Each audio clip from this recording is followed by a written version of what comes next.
Celebrities creating comics isn't anything new. Celebrities are usually used to help promote the comics and sometimes maybe write the comics or come up with the idea or something of that nature. Most of the time, publishers think that attaching the celebrity name or brand to the comic is supposed to help boost sales of said comic, but this gimmick usually results in little to no success. That's likely because in the past, the comics produced by these celebrities were pretty lackluster from what I can tell. Obviously, there are a few exceptions like Berserker from Keanu Reeves, Umbrella Academy from Gerard Way, and the Minor Threats universe that Pat Oswalt is cooking up. Today, there is a new type of celebrity, the e-celebrity or content creator or influencer, all of which are pretty much the same thing. In the early 2010s, people used to make fun of those who posted on YouTube or inspired to make a career out of being a social media personality. Nowadays, everybody and their mom is trying to do something on the internet. We have grandmas now on TikTok shaking their ass. With the rise and fame of the internet personalities, started the rise of money coming in. Endorsements, sponsorships, and lastly, merchandise. All of these internet personalities at one point had merch or still have merch. Most of the time, their merch would consist of t-shirts or socks, posters, shoes, maybe a makeup line or a how-to course. Now, some of these internet personalities are starting to make manga. In today's video, we're going to take a look at some of these YouTubers who have ventured into the world of manga and comic book creation. This video will be different from my YouTubers to pro mangaka video because the people in that video I talked about were actually artists who were utilizing YouTube in order to get eyes on their work and their comics, as where these YouTubers mainly just produce these mangas and help maybe write the idea or concept at most. Moist Critical. Charlie White, aka Moist Critical, is a YouTube/Twitch streamer who posts daily videos of him reacting to random internet topics. He also does long form live streams of him doing gameplays of multiple different types of video games. On his YouTube channel alone, he is sitting at 16.3 million subscribers and 6 million subscribers on Twitch. I am personally not a fan of his content, but I can see the appeal of his content. He has a very dry and monotone voice with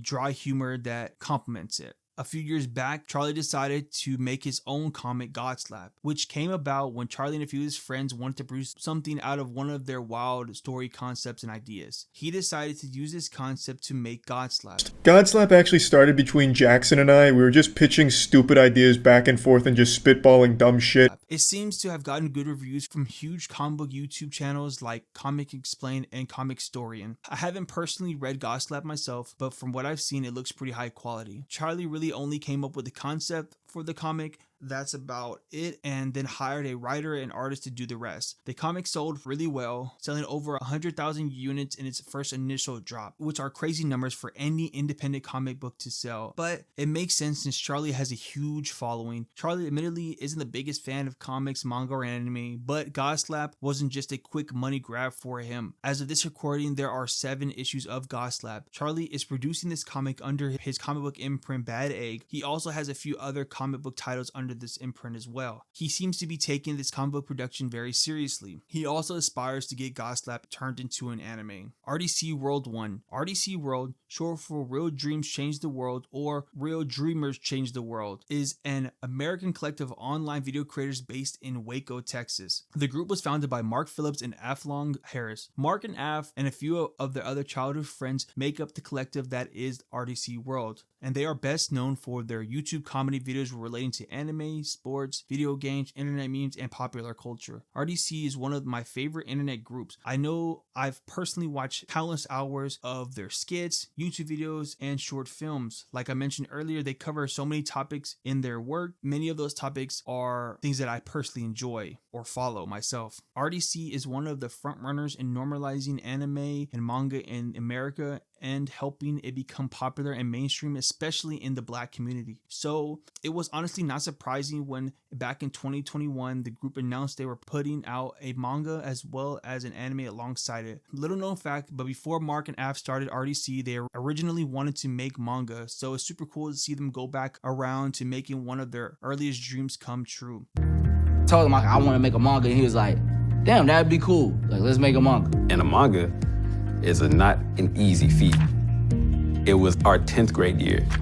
I was doing the drawings and Mark was developing the characters and writing out the story. They also also hosts one of the biggest anime cons in the country with RDC Con. Dark Light, which is a manga about people who get powers that only can be used at night. It is a really cool concept. This manga has really great character designs, artwork, and the story overall from what I've read so far. Right now, the first chapter is out, which is 74 pages. The overall reception of Dark Light has been really good. You could tell Mark is writing this manga because it has all of the same storytelling and humor as the RDC skits and short films that he helps produce. It's been a year since the first chapters dropped. They are still working with Max to produce the anime, and I'm thinking the same is going on with the manga. Anime being worked on called Dark Lights, written by me and Love, Death, and Robots creator Philip Jalot. Also animated by Powerhouse.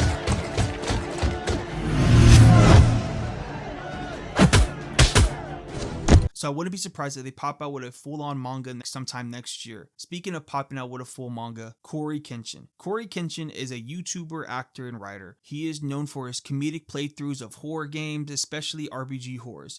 In 2021, he was ranked the 4th top creator in the United States. Having joined YouTube in 2009, he is now sitting at a whopping 20 million subscribers. I'm not going to lie, I didn't even know who Corey was until about a few years ago when he went viral for calling out YouTube for their racial biases towards black creators and their monetization standards, stating YouTube would demonetize his videos but would not demonetize other content creators' videos who had the exact same or similar content. YouTube, you guys either play favorites, you are racist, or it's a mix of the two. These are the 3 options, YouTube. Which one is it? It kind of amazes me that I didn't know who Corey was, even with him having 20 million subs. I don't think I've ever saw his page before that video. That goes to show that YouTube is such a massive platform. I'm also not really into video game or video game content, so I guess I probably would never have seen his video or ran across his page anyways. Recently, Corey had gone on a huge break from uploading on his channel. During his break from uploading, Corey was secretly working on his manga Monsters We Make, which was announced with a dope animated trailer. This trailer being his first upload in about a year or so, Corey helped produce and co-write this manga. Monsters We Make is pretty good so far. It has a great concept, which is somewhat similar to other manga I've read before, but the writing and character development makes this manga stand out, as well as the world building, which is written in seamlessly and there isn't forced data dumping from the writers. I don't want to spoil the story, so go get a copy if you can. I have a feeling it will sell out quick. The announcement video gained 12 million views in 3 days, so I'm pretty sure the sale numbers will be super high up there as well. Corey expressed that he would like to get Monsters We Make into an anime, which I'm sure he'll be able to accomplish here in the near future. So what does this mean for the future of manga and comics? Is it okay for huge internet figures like this to come in and take money from indie comic creators when these guys already have tons of money and a huge following? Long answer short, yes, it's perfectly okay for them to do this. It's their prerogative. If they want to come in and do this, make manga, make comics, it's up to them. I find these creators making these manga to be pretty interesting. I personally don't have a problem with the big time creators making comics or manga. I know that there are comics and manga purists who probably see this as a gimmick or a cash grab. For myself as a comic book creator, what these guys are doing is like a roadmap to being successful in comics. When I see how you can build up your own audience and independently and get them to buy your work without having a corporate machine trying to control your art, it's like a no-brainer. That's why I started this channel in the first place, to build an audience of supporters who want to buy and read my comics.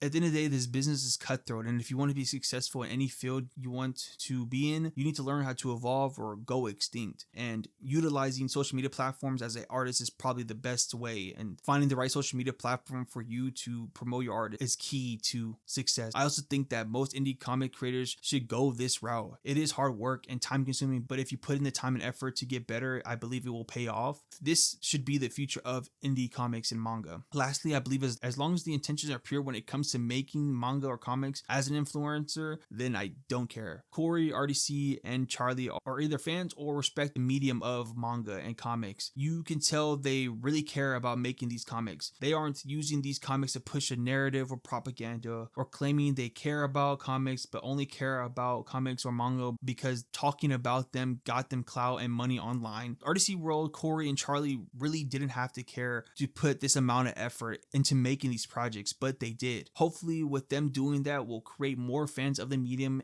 and other comics and manga creators can reap the benefits from those new fans. I appreciate you guys for watching this video to the end. Let me know what you guys think about this new phenomenon of the influencer comic book or manga. Do you think this is a good thing, or do you think this is going to be a bad thing? Do you think this will set a bad precedence for comic book creators, or do you think this will help open up the doors for new fans to flock in to our space of comic book fandom? I'm a comic book creator myself. I have a new comic out right now called Tit for Tat, which is a horror comic about what would your imaginary friend do if you were being violently bullied. I have copies on my website right now, so go grab a copy if you can. I also have a bunch of free digital comics you can download off my website, so go check those out. I would highly appreciate it. I would love to get your feedback as well. Also, thank you to everybody who recommended me characters to draw. I was trying to keep myself busy the last couple weeks in between projects that I'm working on and videos. So if you guys don't know, my community tab, I'm pretty active, and I was posting a bunch of drawings of characters that you guys recommended. So I appreciate you guys for doing that. Yeah, thank you for watching this video to the end. Like I said, like, comment, subscribe. I'll see you guys in the next video. Peace.